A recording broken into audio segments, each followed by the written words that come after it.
대구 부동산 서입니다. 9월 8일 1일 브리핑 해보도록 하겠습니다. 상승 논리에 무릎을 꿇었습니다. 이제 무릎이 다 까질 정도로 무릎을 꿇었습니다. 저는 이제 항복 선언을 합니다. 무조건 상승님이 옳습니다. 지난번에 또 댓글이 한번 달렸었는데요. 매물이 늘어나는 이유, 매물이 급증하고 있는 이유에 대해서 분위기가 좋아지기 때문에 그렇다. 집을 팔려고 하는 사람들은 갈아타는 목적이 많아진 영향으로 풀이된다. 이 전문가의 해석입니다. 그게 무슨 전문가인지는 모르겠어요. 한 사례를 살펴보시면은 사례를 살펴보기 전에 서울의 매도 물량이 연초 대비 40% 증가했다는 것은 제가 방송에서 종종 언급해 드렸었죠. 여기 정확하게는 44.75%라고 해요. 한 주마다 이렇게 지날 때마다 제가 대충 살펴보는데 일주일에 매도 물량이 한 2%씩 갑자기 증가하는 현상이 나타나기 시작했어요. 왜 내놨냐 살펴보니까 가격이 일부 반등했다. 일부 반등하고 나서 준신축 아파트 가격이 반등하면서 자기 집이 팔리는 대로 더 비싼 상급지로 가기 위해서 하는 것이다. 이렇게 해놨어요. 그러면 거래량이 줄어드는 이유는 자 눈높이 차이가 심해지면 결국 어떻게 되더라? 수가 많은 쪽, 적은 쪽 거기에 따라서 방향이 결정되죠. 매도자가 많다? 그러면 매수자에게 유리한 방향으로 이렇게 흘러가는 게 일반적인 모습이죠. 기적인 논리입니다. 매물이 늘어나는 것마저도 긍정적으로 생각합니다. 진짜 무릎을 꿇을 수밖에 없습니다. 기가 차지 않나요? 매물이 늘어난다? 여러분 혹시 그런 거 들어보셨나요? 기세상한가. 이 상한가는 들어보셨죠? 아마 이 주식 용어로 주로 사용되는데 지금은 뭐 상한가 30% 이렇게 있죠. 이게 한창 올라가던 시절에는 뭐 닷컴 버블이나 이 무렵 있죠. 그 무렵에는 기세상한가도 있었어요. 매수하려는 사람들이 잔뜩 대기하고 있습니다. 살려고 대기하고 있어요. 거래가 한 건도 형성되지 않아요. 매수 호가는 최상단에 쌓여 있어요. 자, 이럴 때 그러면 거래가 없었으면 실거래 가격이 없으면 어떻게 되나요? 이게 표시되나요? 그때 나타나는 게 기세 상한가 혹은 반대로는 기세 하한가도 있겠죠. 자, 그러면 이렇게 매도 물량이 늘어나는 것은 분위기가 이게 매도 물량이 쌓이는 것이지 이게 매수 물량이 쌓이는 게 아니잖아요. 자, 대구의 미분양 지금 11,180개 있습니다. 그럼 이것도 분위기가 지금 굉장히 좋은 거예요. 미분양이 이렇게 많다는 것은 건설사는 바보가 아니더라. 한참 공급하던 시절에 너무 많이 공급한다. 이러다가 입주 물량이 2만 개, 3만 개를 넘어서겠다. 왜 서울보다 그때 당시에는 서울보다 분양 물량이 더 많을 때였어요. 그게 한 2, 3년 전이었죠. 그러니까 올해 3만 5천 개 입주 물량 이 사단이 벌어졌어요. 근데 그때마다 사람들은 이야기했어요.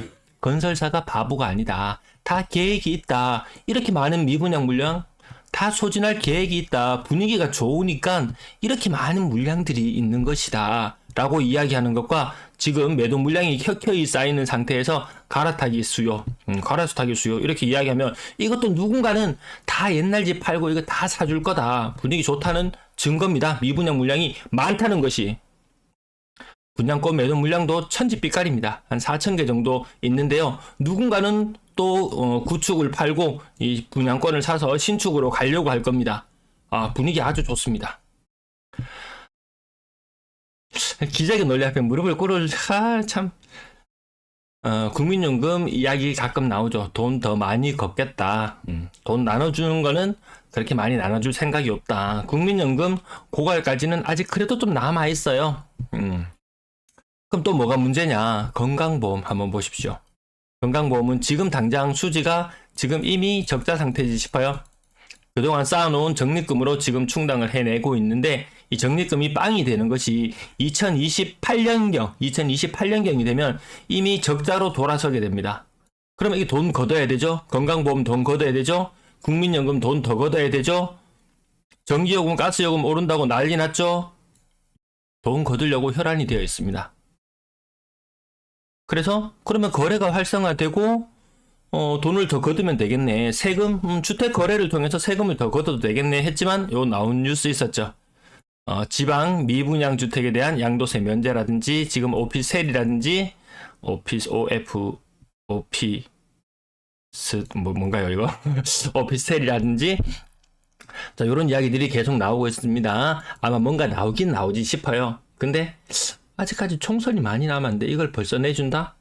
결국 이 양도세 면제 혜택 준다는 것은 세금 안 걷겠다는 거죠. 사실 뭐 양도세 세금 문제 때문에 세수가 부족해서 어쩔 수 없이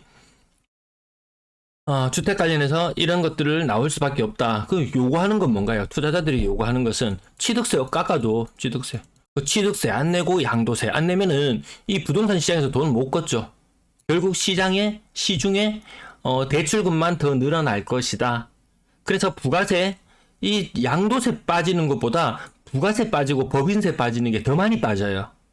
근데 이 와중에 또 이런 일들이 벌어진다면은 부가세 확 줄어들고 법인세도 확 줄어들겠죠. 그래서 부동산 부양으로 해서 얻을 수 있는 그 세수보다 대출금 증가로 인해서 못 걷게 되는 세수가 훨씬 더 크더라는 거죠. 그럼에도 불구하고 이걸 살려야 된다면 그 건설사를 위한 것일 수밖에 없을 텐데요.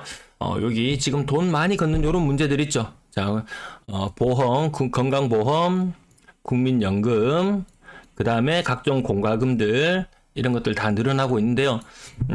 제가 요 근래 지난번에 한번 언급해 드렸는 게, 뭐 퇴직연금이라든지 이 부분 한번 언급 드린 적이 있었고요.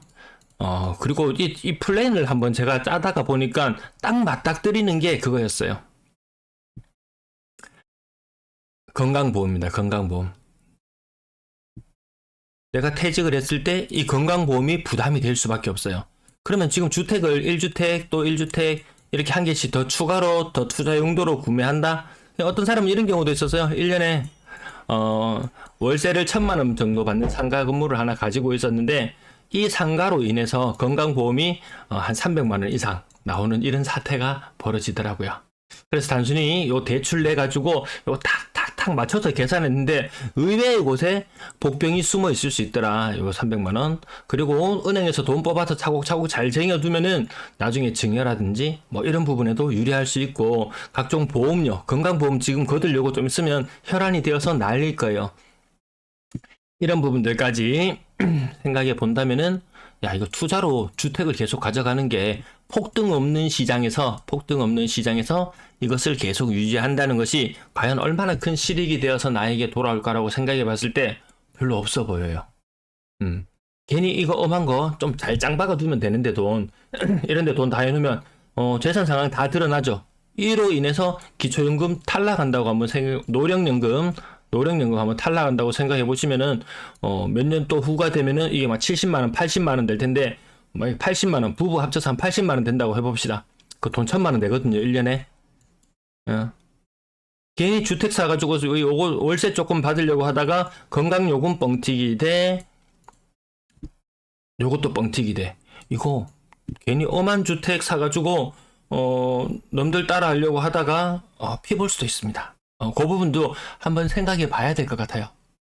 아주 단기적으로는 뭐 관계가 없겠지만 이걸 쭉 끌고 간다면 그런 부분도 한번 꼭 생각해 봐야 되겠고요.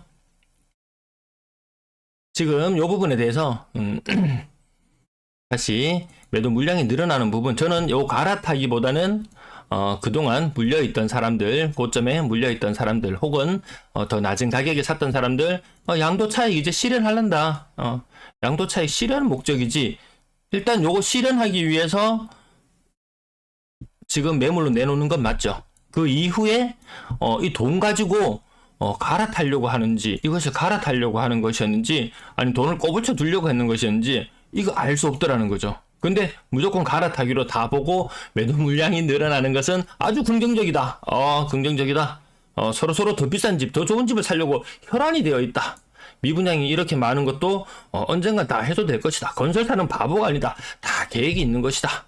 분양권 물량이 이렇게 늘어나는 것은 이것 또한 좋은 것이다. 이렇게 이야기하는 사람하고 같이 말을 섞기가 싫어서 제가 그냥 무릎을 꿇고 한 걸음 뒤로 물러나기로 했습니다. 자, 매도 물량 갑자기 근래 폭발적으로 늘어나는 거 보이시죠? 그러면 서로 좋은 집으로 갈아타려고 지금 난리 납니다. 그럼 물량이 쌓이면 쌓일수록 더 좋아집니다. 그럼 반대로 한번 볼까요? 매도 물량이 줄어들면은 어떤 현상인가요? 그 반대로 해석하나요? 그러면 이제 시장 분위기는 식었어. 아무도 살려는 사람도 없어. 갈아타려는 사람도 없어. 부동산 시장에 관심조차 없어. 라고 이야기해야 되나요? 그렇게 해석은 안 하죠. 희한합니다. 매도 물량이 줄어들면 서로 타려고 날리고, 올라가도 서로 타려고 날리고, 기가 막힌 해석입니다. 논리적으로 당해낼 수가 없습니다. 전세 물량이 늘어나는 것도 이 또한 긍정적으로 해석하시면 되겠네요. 월세 물량도 앞으로 이제 늘어나는 추세로 바뀌고 있거든요. 전체 임대 물량이 이렇게 가파르게 늘어나는 것도 이걸 어떻게 해석하려나 모르겠어요. 결국에는 또 젊은 사람들이 무조건 다 집을 사고 후세들이 다 집을 다 떠받쳐 줄 것이 이렇게 이야기하기가 어렵습니다. 거래량 98건, 거래량 굉장히 좋습니다. 지금 8월의 거래량까지는 제가 한 2,000건 정도로 지금 시뮬레이션 하고 있고요. 9월의 거래량은 이렇게 견주어 봤을 때 7월 거래량보다 한 100, 현재 50% 정도 좋은데, 이 정도면 9월 거래량 이 흐름으로 쭉 가준다면은 한 2,500건 이상도 거래량이 나올지도 모르겠어요. 근데 그까지는 안 갈 것 같아요. 추석 연휴 쉬고 또 진감날이 휴가 있는 거 쉬고 이래저래 쉬는 날이 좀 있더라고요. 한번 쭉 지켜보도록 하죠. 매도 물량이 늘어나는 가운데 시장 분위기가 좋아지고 있다고 하니까 저는 그 해석이 잘 안 됩니다. 네, 해석이 잘 되시는 분들 유용하게 잘 활용해 주시면 되겠고요. 네, 고가의 아파트들은 20% 정도 빠진 금액에 주로 거래가 되고 있고요. 이 정도까지만 짚어보고, 나머지 버머, 서안 포레스트 이런 것도 가격 굉장히 많이 반등했습니다. 35층 같은 경우에는 8억 5천, 이거 6억대 이런 가격도 보지 않았었나요? 네, 너무 오래 거래된 지 좀 오래되고 이래가지고 기억도 잘 나지 않습니다. 엘리트들 비싼 아파트들 2년차 요런 거 이제 팔고 가면은 이제 23년 이제 2년 지나고 나서 이제 수익 실현하려고 하는구나. 그럼 이 사람이 또 반드시 산다는 보장이 있냐고 물어보면은 모르겠어요. 모르겠어요. 네. 대형 평형들 비싼 것들 조금씩 거래되는 모습들 보여주고 있고요. 홀성 2편한 25% 정도 빠졌고요. 버머 엘리넷들 요거는 7억 2천, 수성 롯데캐슬 요거는 계속 많이 빠지는 형태를 보여주고 있고요. 계룡 21 47평형 가격 고점 대비 20% 정도, 수성 월드 메리디앙 20% 정도. 동대구역 센트럴 시티자이 요거 22년식 아파트 2년 못 채웠어요. 2년 못 채웠어요. 그러면 이거 팔고 가는 이유 또한 요거 팔고 더 좋은 거 살려고? 그럴 수도 있죠. 그럴 수도 있죠. 그 긍정적인 마인드 따라갈 수가 없습니다. 얼마나 긍정적이고 낙관적인지. 세상 저 혼자 이렇게 이상하게 비관적인 사람이 되는 것인지,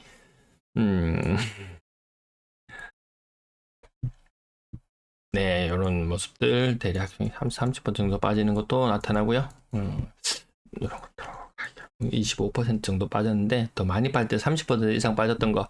그래서 근래에 들어서 제가 다시 살짝 정리하면 대구 하락률 평균 30%였던 것이 28%다. 많이 빠졌을 때 평균 35% 정도 빠지는 이런 모습에서 요만큼 올라왔어요. 평균적인 모습은 요 정도 올라왔어요. 2월 달부터 지금까지 계속 간다. 폭등은 아니잖아요. 이것이 폭등한다 무엇이다 이야기는 계속해서 해왔지만, 이제 폭등하고는 조금 이제 거리를 둬야 되지 않나, 그렇게 생각합니다. 네, 남산자이 4억 중반, 남산 롯데 5억 중반. 이 간극의 차이를 저는 잘 모르겠습니다. 이거는 삐빌 돌아다녀 봐도 그놈이다 이런 생각이 들던데, 그 확연한 차이를 저는 잘 이해하지는 못하겠네요. 상인화 상파크 드림 4억 3천. 결국 지금 이렇게 다시 띄우고 하는 것은 지금 뭔가요? 이제 9월부터 대구는 잠잠하다마는 그 사업장이 멈춰있는 사업장 굉장히 많아요. PF발 돈은 빌려가지고 부지 확보해놓고 이것저것 다 해놨는데 추진 못하는 그런 것들, 그런 것도 이제 분양이 슬슬 하려고 지금 폼을 잡고 있거든요. 그걸 하기 위해서 지금 군부를 서서히 집혀가는 게 아닌가, 그런 생각도 해봅니다. 아마 수천억, 수조 정도의 물건이 지금 여기에 다 묶여있는 이런 상황. 1억씩만 더 주고 사가지고 대구에 한 100개, 1000개만 작업해가지고 한 1000억만 들여가지고 작업하면은 대구 시장 전체가 들썩들썩하고 이거 공급 다 해내면은 그게 더 남는 장사일 겁니다. 과거에 그런 사례들은 우리 유사한 사례들은 아마 목격은 했지 싶습니다. 네. 그러니까 이게 부동산 업과 관련된 사람들이 너무나 많다라는 부분. 가격 여기 이제 3억대 내려오면 조금 덜 빠져 보이는 것은 또 저마다의 이유가 또 있습니다. 요 타입별로 좀 차이가 난다든지 아니면 좀 오래된 곳이라든지 네, 그런 차이는 필요하신 부분들 찾아보시고요. 눈에 많이 띄게 좀 빠져 있는 것만 옆에 숫자로 빠르게 체크하고 지나가 보겠습니다. 네. 이건 거의 한 40% 가까이 빠지는 것도 보이고요. 3억대 가격 오늘 요 정도까지 마무리가 되는 것 같습니다. 다사 세천 한라 비발디 또 많이 올라오긴 또 많이 올라왔어요. 한 2억 중반 잠깐 넘어가는 그 금액 정도 빠지는 것까지 제가 기억이 나는데요. 대충 요 정도만 써볼게요. 요 가격대 3, 4억대 지금 한때 4억 5 그 이상 갔던 물건들 3, 4억대 여기가 많이 무너지고 결국 요 사람들이 또 분양권을 사서 넘어간다든지 뭐 요럴 수도 있겠죠. 끝난 거래대금 조금씩 빠지고요. 거래량 쭉 내려오다가 다시 한번 이렇게 좀 일렁임은 있을 텐데 이런 폭등 놀라 한 3,000건 되면 3,000건 정도 수준까지 올라가면은 제가 한번 제목도 크게 대처특필 한번 하도록 하겠습니다. 오늘 앞부분 말 너무 많이 길어지나요? 네. 계속 앞부분 요 흐름들이 별로 변화가 없어요. 매물이 많이 쌓인다는 게 최근에 좀 요런 눈에 띄는 변화 뭐 그 정도랄까. 그 외에는 뭐 전세 시장이나 월세 시장이나 그렇게 뭐 두드러진 변화들은 보이지 않습니다. 2억 초중반 정도까지 거래되던 뭐 그 정도 수준의 아파트들도 지금은 2억 중후반까지. 그 깜짝 놀랐는 게 뭐냐 하면요. 카카오뱅크 대출 제가 지난번에 시뮬레이션 한번 돌려본다고 해봤는데 저 신용 이거 1등급이거든요. 대출 하나도 없거든요. 근데 신용대출 내려고 얼마나 되나 알아보니까 대출 불가 말씀드렸죠. 인터넷 다른 커뮤니티에 또 누가 글을 올렸는 걸 보니까 그 사람도 지금 단기적으로 돈이 뭐 몇 달 정도만 필요해가지고 카카오뱅크 금리 싸다고 해가지고 알아보니까 웬걸 대출 불가. 그 사람도 신용 등급 1등급이었대요. 뭐 기존 대출 금액은 모르겠어요. 없었다고 그 사람도 했던 것 같은데 여기 대출 불가라고 나온대요. 그래서 이렇게 금리 낮게 보이는 것들은 야 이거 다 믿기더라. 결국 카카오뱅크를 통해서 들어가서 확인해보면 어떻게 됩니까?